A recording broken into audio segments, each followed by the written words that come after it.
नमस्कार दोस्तों, स्वागत है आपका न्यूज़ का शायद यूट्यूब चैनल पर। और आज का जो हमारा टॉपिक है वो एनवायरनमेंट को ही लेकर के ही है। और एनवायरनमेंट की जो श्रृंखला है उसी में हम आज आगे बढ़ेंगे। और आज का हमारा जो टॉपिक है वो पराबैंगनी विकिरण को लेकर के है। तो प्लेलिस्ट में जाइए और एनवायरनमेंट की जो भी सीरीज़ चल रही है उसको आप वीडियो आप उसको देखिए ध्यान से। एक शॉर्ट नोट जो कि मैं अपने हर वीडियो में कहता हूँ, बच्चा प्रिपेयर जरूर करिए। इससे क्या होगा कि जो भी जब एग्ज़ाम आपके पास आएंगे तो टॉपिक बाय टॉपिक मैंने चीज़ों को बताया है, और जो कि आपके एग्ज़ाम के लिए बहुत ही ज़्यादा इंपॉर्टेंट है। तो वो चीज़ें आपको इंस्टेंट रिवीजन करने के लिए बहुत हेल्पफुल होती हैं। इसलिए मैं कहता हूँ कि एक शॉर्ट नोट ज़रूर प्रिपेयर कर लें। अब जैसे मान लीजिए अगर आप वीडियो को डाउनलोड कर लेंगे तो फिर ऐन मौके पे आप सारे वीडियो को तो नहीं देख पाएंगे। इसलिए ये सलाह दी जाती है कि आप एक शॉर्ट नोट ज़रूर प्रिपेयर कर लें। ठीक है। तो एनवायरनमेंट की जो श्रृंखला चल रही है, इससे पहले आपने देखा होगा ओजोन वाली वीडियो, तो हमने उसमें ओजोन के बारे में बताया था।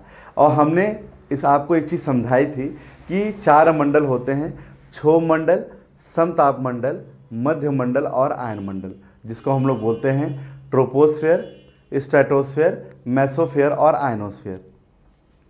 तो जो स्ट्रेटोस्फेयर होता है, ट्रोपोस्फेयर के ऊपर जो स्ट्रेटोस्फेयर होता है, इसमें आपका जो है समताप मंडल होता है। और समताप मंडल जो क्षोभ मंडल के ऊपर जो समताप मंडल होता है उसमें ओजोन लेयर होती है ना। तो वो जो ओजोन लेयर है वो पतली होती जा रही है। वो पतली क्यों हो रही है, वो डिप्लीट क्यों हो रही है? Due to the excretion of greenhouse gases, यानी ग्रीन हाउस गैसेस जो निकल रही हैं उनसे वो जो है डिप्लीट हो रही हैं। और साथ ही साथ आप जब देखेंगे तो सूर्य की जो पराबैंगनी किरणें हैं वो भी उन पे हार्म कर रही हैं। तो अब हमारा क्या टॉपिक है, उसी में जो भी मैंने अभी आपको थोड़ी देर पहले कहा कि सूर्य की जो हानिकारक पराबैंगनी किरणें हैं वो ओजोन लेयर को वो भी डिप्लीट करने में कहीं ना कहीं सहायता दे रही हैं। तो उसी में हम यहाँ पर जानेंगे चीज़ों को। तो जो अल्ट्रावायलेट रेज हैं, जो अल्ट्रावायलेट रेज की अगर हम बात करें, यानी पराबैंगनी विकिरण, ये इनकी 3 श्रेणियाँ हैं बच्चों। कितनी श्रेणियाँ हैं? 3 श्रेणियाँ हैं। बहुत ध्यान से देखिएगा, जिसे हम शॉर्ट फॉर्म में हमने यहाँ पे क्या लिखा है, यूवी, अल्ट्रावायलेट। तो यूवी को 3 पार्ट में बांटा गया है, यूवी ए, यूवी बी और यूवी सी। अब हम बात करेंगे यूवी ए की। अब ध्यान दीजिएगा, जैसे अगर हम बात करें तो हम आगे बढ़ें, मैंने एक चीज़ आपको और भी बताई थी कि अगर ओजोन लेयर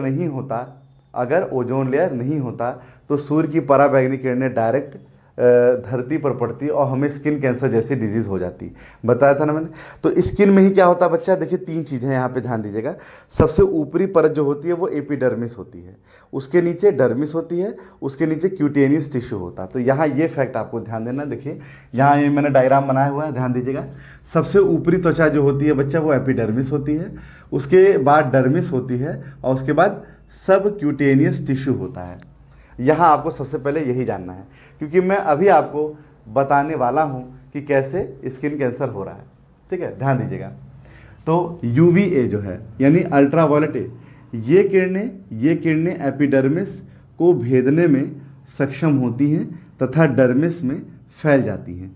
तो कैसे होती हैं ये देख लेते हैं। जैसे मान लीजिए यूवी ए है, ये आपकी स्किन पे पड़ी तो एपिडर्मिस वाली पार्ट को क्या किया, ये पार कर गई। और उसके बाद पार करने के बाद जो डर्मिस वाला सेक्शन है, मान लीजिए ये डर्मिस वाला सेक्शन इसके बाद है, तो उसमें फैल जाती हैं। क्या हो जाती हैं? फैल जाती हैं। तो कहने का मतलब एपिडर्मिस वाला जो पार्ट है, सबसे जो सरफेस वाला पार्ट है, वहाँ से एंट्री करती हैं और डर्मिस में जा कर के पूरा इसका वो हो जाता है, विसरण हो जाता है, फैलाव हो जाता है ना। तो ये जो क्वालिटी है वो यूवी ए की है। इसका परिणाम त्वचा की उम्र में वृद्धि एवं त्वचा में झुर्रियों के रूप में देखने को मिलता है। क्यों? क्योंकि भाई त्वचा की उम्र में तो वृद्धि हो ही रही है, साथ ही साथ उसमें स्किन पे जो झुर्रियाँ पड़ने लगती हैं वो भी इसी के ही कारण होती हैं। अगर ज़्यादा समय तक अनावृत मतलब बेटा होता है एक्सपोजर। क्या होता है? इंग्लिश में बोलते हैं एक्सपोज। अगर ज़्यादा समय तक अगर आप इसको एक्सपोज करके रखोगे तो एपिडर्मिस सिकुड़ भी जाती है ना। तो एपिडर्मिस मतलब जो सबसे सरफेस वाला पार्ट होता है बेटा, वो क्या हो जाता है, सिकुड़ जाता है। जैसा कि हमने बताया, ढीली ढाली हो जाती हैं, सिकुड़ जाती हैं, है ना। क्यों? क्योंकि due to the UV A यानी अल्ट्रावायलेट ए। तो इसमें हमने क्या जाना, ये किरणें एपिडर्मिस को भेदने में सक्षम होती हैं तथा डर्मिस में फैल जाती हैं। इनका परिणाम त्वचा की उम्र में वृद्धि और त्वचा में झुर्रियों में हमें देखने को मिलता है। अगर ज़्यादा समय तक अगर ये ओपन रहेंगी तो क्या होगा, जो स्किन की जो वो सेल्स होती हैं वो क्या हो जाएंगी, सिकुड़ जाएंगी। अच्छा, अगर यही चीज़ अगर लंबे समय तक चलती रहे तो सिकुड़ने के बाद वो बंचेस बना लेंगी, मतलब सिकुड़ने के बाद वो बंच मतलब गुच्छा बना लेंगी, जो कि आगे चल करके कैंसर का कारण बनेगा। ठीक है, चलिए नेक्स्ट है यूवीबी। यूवीबी मतलब होता है अल्ट्रावायलेट बीज, अल्ट्रावायलेट बी किरणें। इस विकिरण के अधिक मात्रा में पृथ्वी की सतह पर पहुंचने पर तापमान में वृद्धि होना शुरू हो जाती है। तो अगर टेम्परेचर में वृद्धि हो रही है तो वो अल्ट्रावायलेट बी के कारण ही हो रही है। अगर टेम्परेचर में वृद्धि होना शुरू हो गई है तो उसके पीछे रीज़न क्या है बच्चा, अल्ट्रावायलेट बी। तो देखिए आइए देख लेते हैं, यहाँ डायग्राम में देखिए आपको यूवीबी दिख रहा होगा। ये किरणें भी ऐसी होती हैं जो एपिडर्मिस को भेदने में सक्षम होती हैं, और अगर ये अधिक मात्रा में जब धरती पे आती हैं तो टेम्परेचर को बढ़ाना शुरू कर देती हैं। अब देखिए इसका प्रभाव क्या क्या देखने को मिलता है, बहुत ही ज़्यादा इंपॉर्टेंट है आपके एग्ज़ाम से रिलेटेड, बहुत ही ज़्यादा इंपॉर्टेंट है। यूवीबी बहुत ज़्यादा इंपॉर्टेंट है। श्वसन तंत्र पे बुरा प्रभाव, सबसे पहला क्या है, श्वसन तंत्र मतलब रेस्पिरेटरी सिस्टम पे बहुत बुरा प्रभाव पड़ता है।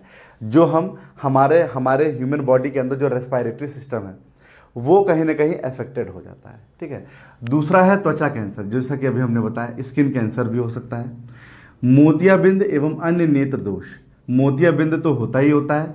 मोतियाबिंद में क्या होगा, आँख पर एक सफ़ेद झिल्ली, एक परत चढ़ जाती है जिसपे फिर जो है सही से दिखाई नहीं देता, धुंधला दिखाई देता है। तो मोतियाबिंद और नेत्र से और भी संबंधित दोष जो है देखने को मिलते हैं। आनुवांशिक पदार्थ डीएनए यानी पे प्रभाव पड़ना शुरू हो जाता है। अगर लगातार अगर कॉन्टिन्यूसली अगर इसी तरह से ये घटना होती रही तो जो डीएनए है आपका, जो जीन है, उसमें भी आपको परिवर्तन देखने को मिलेगा। प्रतिरक्षा तंत्र का कमज़ोर होना, मतलब जो आपका इम्यून सिस्टम है वो कमज़ोर हो जाएगा। जो आपका इम्यून सिस्टम है बेटा वो कहीं ना कहीं क्या हो जाएगा, वीक हो जाएगा। क्या हो जाएगा, वीक हो जाएगा।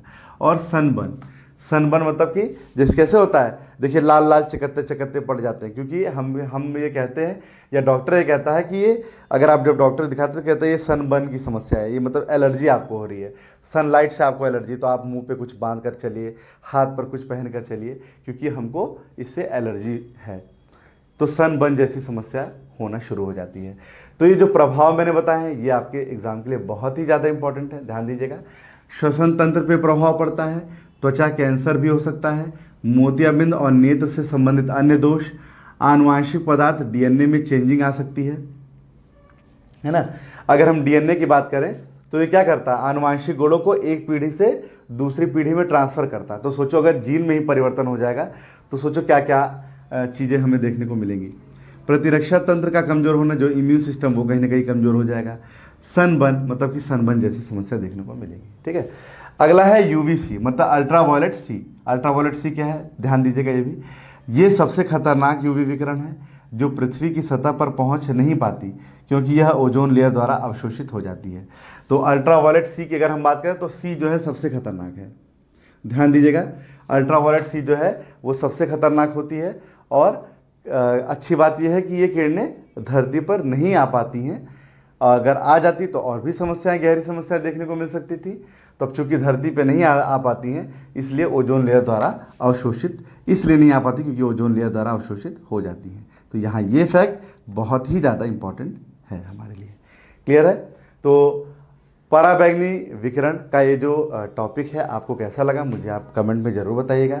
इसमें यूवीए, यूवीबी, यूवीसी 3 इनके बारे में अलग अलग मैंने आपको समझाने का प्रयास किया है। मिलते हैं एनवायरनमेंट के नेक्स्ट वीडियो में, अभी के लिए इतना ही, धन्यवाद।